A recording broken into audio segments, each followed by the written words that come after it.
Welcome to Grieving Insomniacs. I am your host, Christy Haberman. I am glad you're here. Thanks for being a part of our community.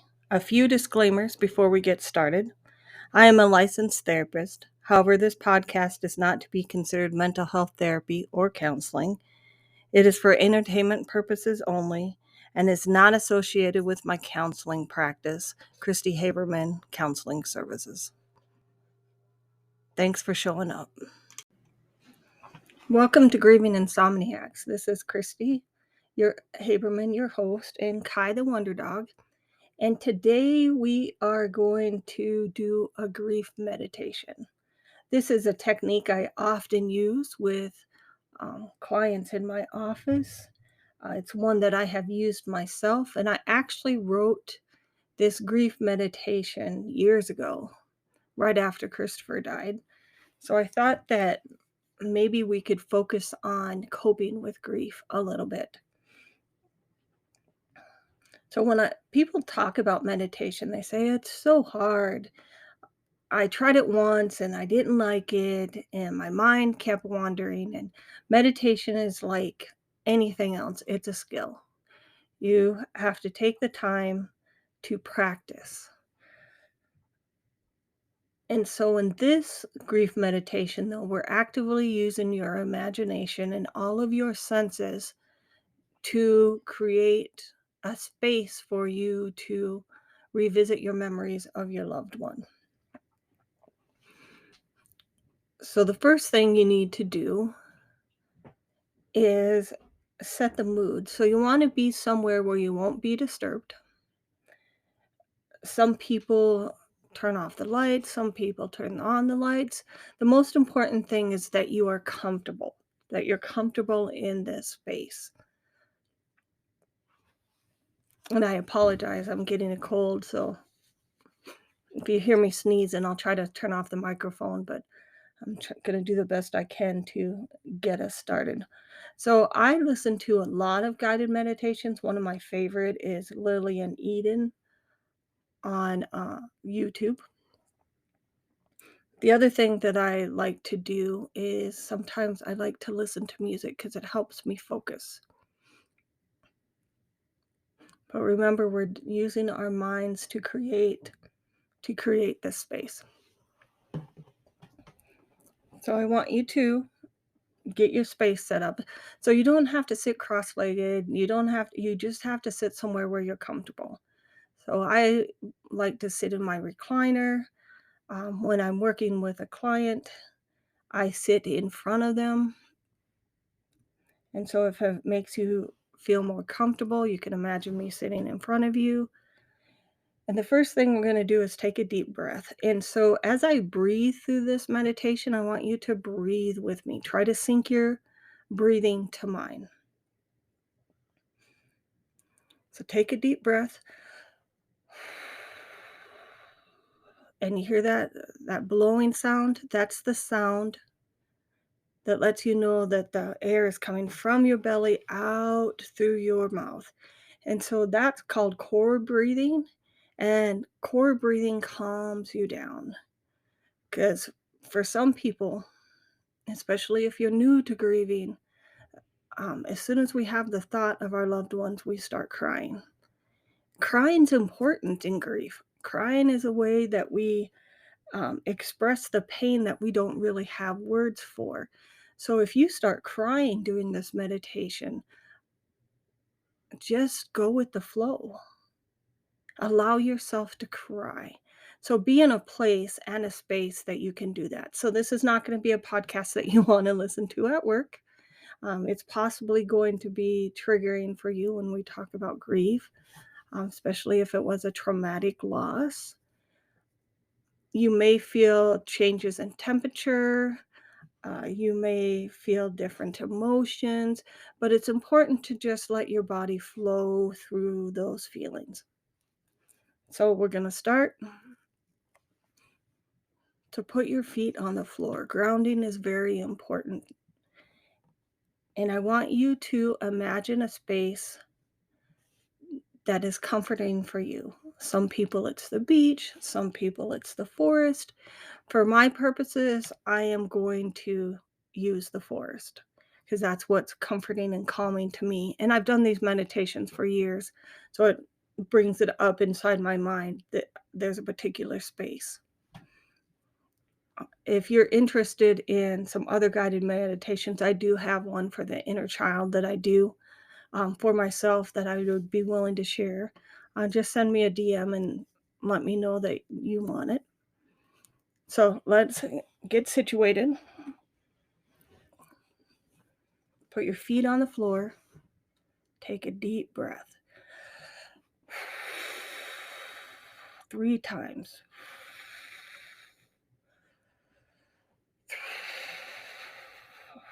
Try to breathe with me. Close your eyes and continue to deep breathe.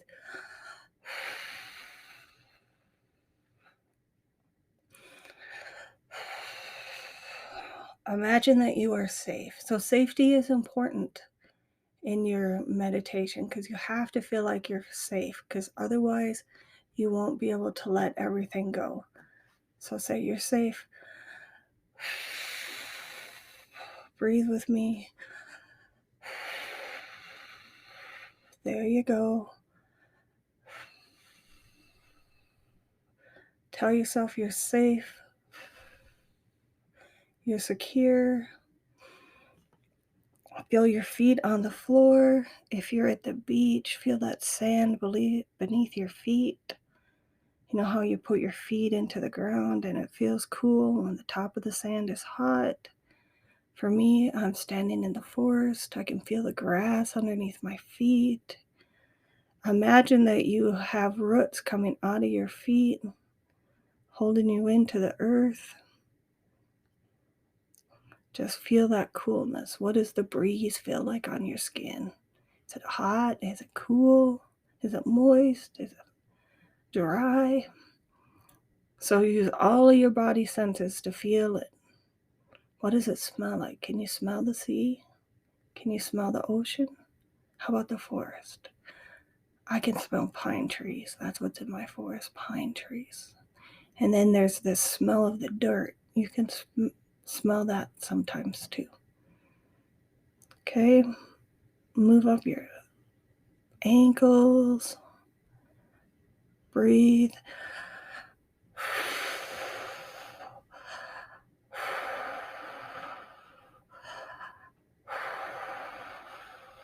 Feel your knees.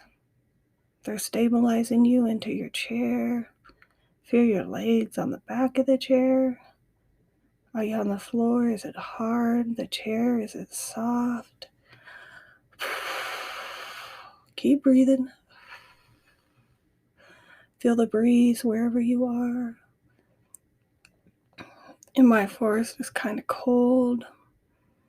The sea, it'd be a warm breeze. And the trees where I live, they make this noise. And I can hear the wind whispering through the trees, and I just love that sound. So recreate. Do you like people around you when you're at the beach? Recreate the sound of the waves so you can hear it. And keep breathing.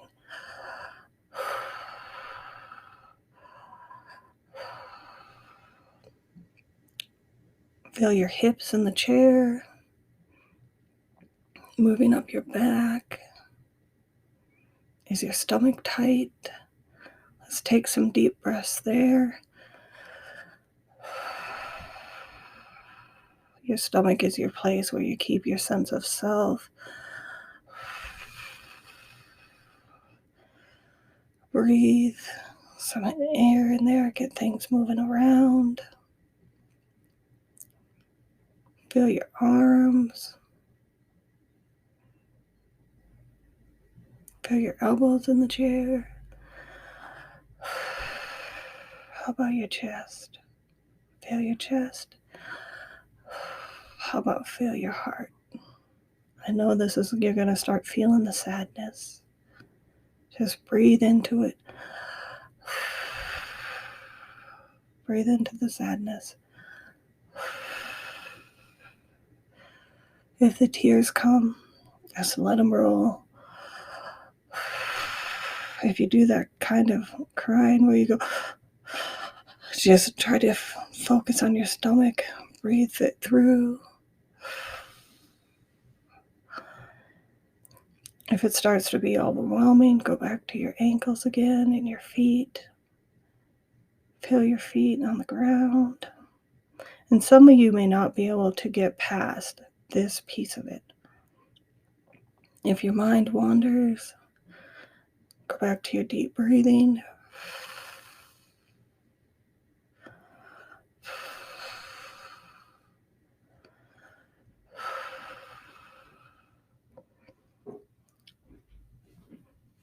So now, create the memory of your loved one.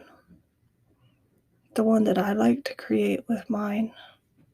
So I really miss Christopher hugging me.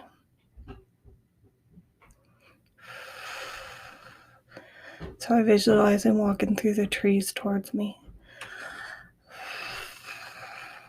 I imagine him wearing how I used to like to see him in blue jeans. In the beginning when I did this, just the sight of him in the blue jeans, and he had this blue shirt that was one of my favorites. I would just start crying when I saw him, but that's okay. Just breathe. He had a specific cologne. It smells like Phoenix Rising from Axe.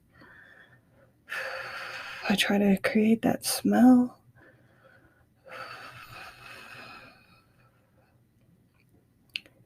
And then I try to sense him putting his arms around me, and I fit right into his shoulder.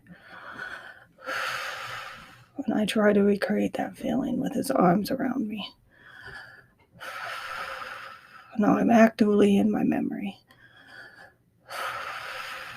And you might start getting a little emotional, but that's okay. Just breathe.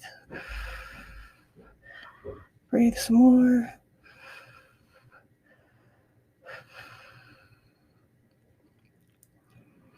And just breathe. I wouldn't try to talk to him right away at first. I would just try to do your best to recreate the feeling, the physical feelings, the emotional feelings. How did it feel when they hugged you? Breathe. How did he smell or she smell? What did it feel like with their arms around you? If you get too overwhelmed, go back to your ankles again.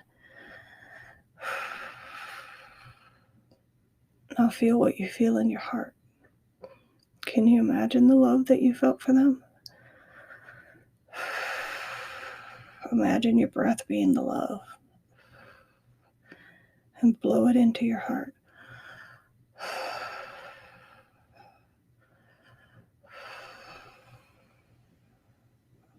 Try to create the pleasant feelings on top of the heartbreak.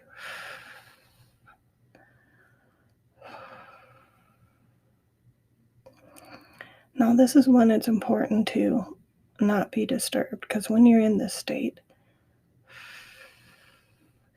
if you happen to have somebody knock on the door or interrupt you, count to 5. Be 1, 2, 3, 4, and come out of your meditation. It gives you time to process the feelings. It gives you time to come out of it. But ideally that you do this when no one's around. So recreate that feeling as long as you're able. And as you move on and get more used to creating this scene, you might even have a conversation with them. Maybe a memory that you had. Maybe just telling them you loved them. And every time you start to feel overwhelmed, go back to your breathing. 2, 3.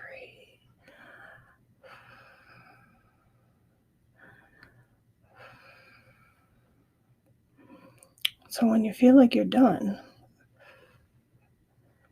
and you're starting to lose your focus. You go the opposite direction. You breathe, and you imagine that sadness moving down your body.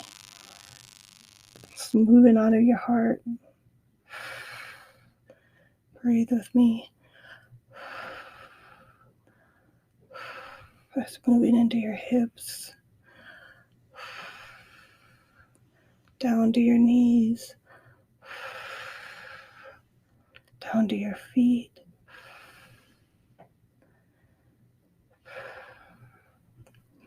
And now you can feel the forest, or you can feel the sea wherever you are at. Take your time here. And if you're crying, just let it flow and breathe.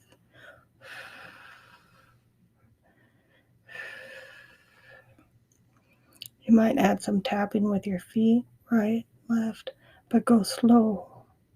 Because if you go too fast, it just makes you more upset. So go slow. Right, left, right, left. And breathe through it till you've calmed down.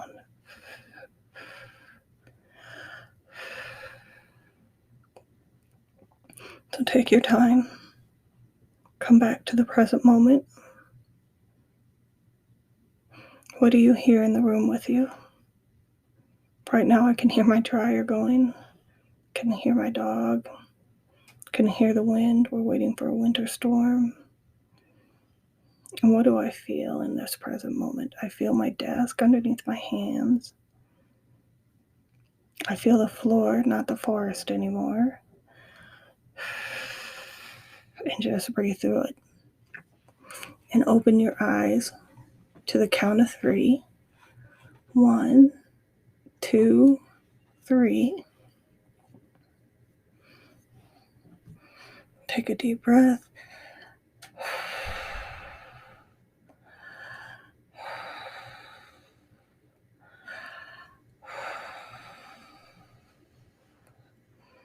And you're back in the present moment.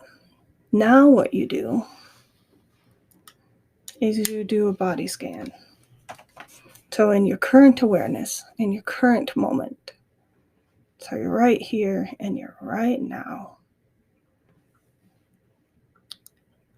do a body scan.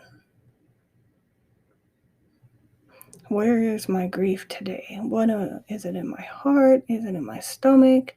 Like different people carry their grief in different places. Is it my arms because they ache to be around my child? Is it my stomach, my sense of self-worth of where I carried my child? Where I've internalized my thoughts that I was at fault? Is it in your stomach? Is it in your hips? Maybe your feet? Do you feel not as grounded without your child? So do a body scan. And if you're a journaling type person, you can try journaling, even if you have a piece of paper close by.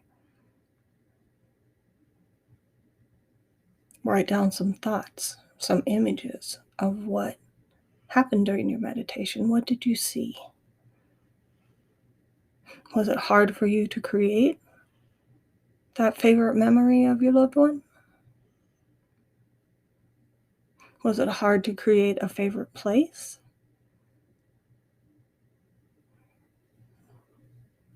How do you feel? Do you feel at peace? Did you lose your train of thought? Lose your sense of focus? It takes practice. Like you're not going to do this the first time and be like, I can meditate, especially when you're in pain. I can't say this enough. This is something that you have to practice. It's not going to come to you easily. Maybe if you have very good attention span, it might, but I have found that in grief, it is really hard for us to pay attention.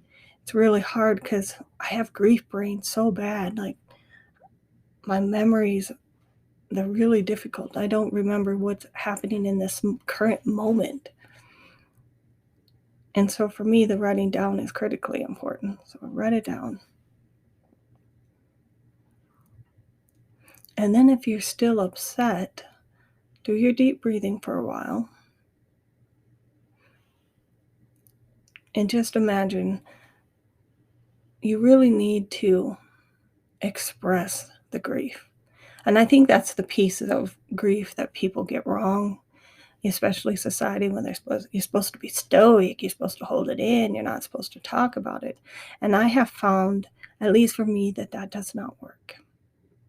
And I saw a meme on Instagram today where it said that sometimes people create it in such a container. That's an EMDR technique, but some people do that. They put it in a little box and try to stomp on the box and make sure that they don't have to experience all of those feelings because they're so painful. But I promise you, if you learn to express your feelings, each time it gets a little bit easier and a little bit easier and a little bit easier. Because we have to make friends with our grief. We have to make friends with our emotions. And I guess the only thing that I would say about that, I'm 11 years into it, and something happened this week where I woke up and had a thought about Christopher, and I feel those tears, right there. Like you could just close your eyes and bawl. And I think that's the other piece that people that aren't grievers don't understand. For the longest time, I walked through the world feeling grief. I was sad all the time. I may be talking to you, but underneath I was crying. And I was sad, and I was always sad. And I've been told I don't hide it very well, but I don't think that's true. I don't think that's true. I have a new job where I'm really stressed out at and creates a lot of stress. And I think that if I had an environment where I didn't have so much stress, it would be a lot easier for me to hide that sadness. But it's always there. And so I'm not going to say that it goes away because then I'd be lying to you. What happens is we internalize it, we cope with it. And this is one of the ways that I have learned how to cope with it, is doing these meditations.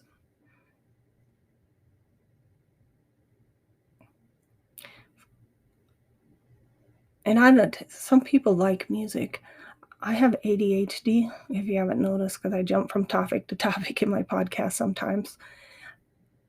I have ADHD, and this was really hard for me to learn. So I don't know what it was like for people who don't have that. I have a really short attention span. And so maybe some of you will pick it up easier, especially if you do things that needs a lot of focusing. I'm thinking knitting, crocheting. Like when I'm reading a book, I am like right into that book. I am not thinking about anything else but that book. And so there's that. So please let me know what you think about the meditation. Let me know if this is something that you would like to have in the future. I like doing meditations. Like I said, I do them with my clients.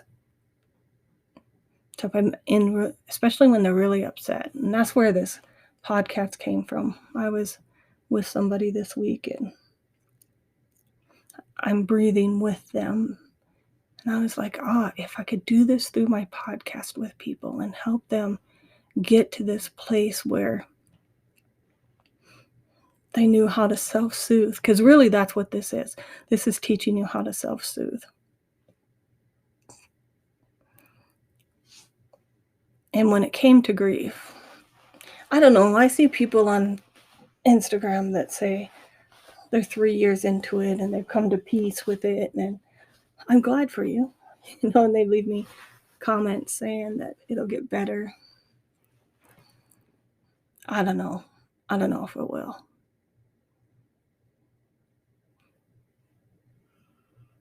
I'd like to know if it's gotten better for you. So please reach out. I'd like to know what you guys want to hear. Kai and the Wonder Dog and I. We're going into a tough part of the year for me. I'm already starting to notice that I'm starting to shut down a little bit. I'm starting to isolate. So March is when Christopher's daughter was born. It's also the month that he got really sick. He was going to doctors and doctors. The end of April, the 1st of May is when he went to the doctor and they said, you have cancer and you need to go to this doctor. And all the testing started. His birthday is May 27th, and that's the day he found out he had Hodgkin's lymphoma stage B. June 19th was the day he died. It was a Father's Day. So this is a tough time of year for me. So pardon me if I get the grief brain going on. Last week was a little rough. For those of you that listened, thank you for listening. I had to do a lot of editing.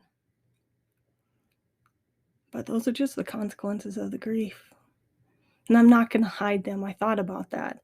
I thought about, my podcast should be more professional. But you know what? I'm real. This is who I am. This is what I'm about. And I firmly believe that I need to be vulnerable so that it gives other people the courage to be vulnerable. Because we have to be able to talk about it. We just have to. So that's the end of the podcast for today. I hope you enjoyed it. I have a speaker possibly coming on next weekend. I'm looking forward to that.